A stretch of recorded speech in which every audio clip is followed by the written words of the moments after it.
Good morning po sa inyo lahat. Isa pang muli yugto na ating daily Bible blessings. Pamagat po na ating araling umaga ay ang Diyos ng ganap na tiyempo. Ang Diyos ng ganap na tiyempo. Naliwala po tayong minamahal sa ating Diyos na siya po ay Diyos ng ganap na tiyempo. O siya po sa English ang God of perfect timing.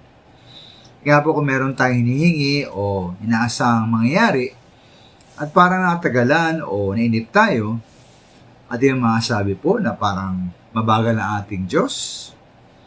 Isa po yung magandang larawan po ay ang nangyari kay Lazaro na kapatid po ni Marta at Maria.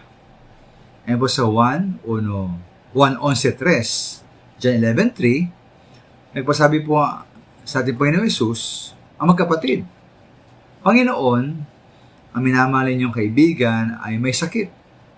Sa verse 5, binanggit po na mahal nga natin Panginoon Jesus ang magkakapatid na Marta, Maria at Lazaro. Ngunit, ayon po sa verse 6, nagpalipas pa ating Panginoon Jesus ng 2 araw mula nang balitaan niyang may sakit si Lazaro.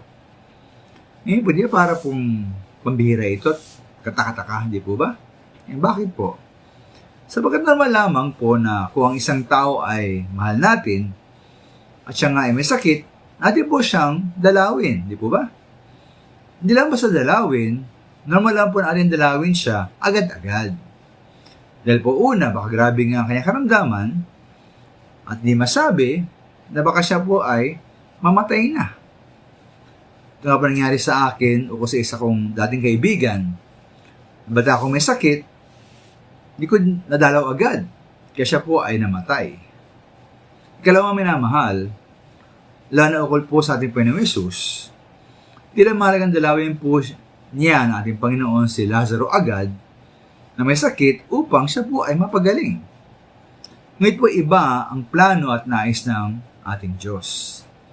Ayan po sa verse 4, nagkasakit si Lazaro upang maparangalan ang Diyos. Sa magitan nito, marangalan din si Kristo, ating Panginoon.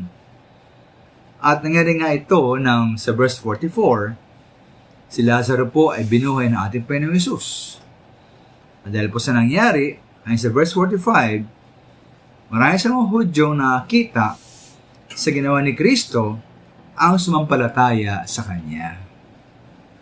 Kaya mga minamahal, tayo manalangin, tayo magtiwala, tayo maghintay at tayo ay huwag mainip. Lagi pong ganap ang tiyempo, perfect timing po lagi ang ating Panginoon.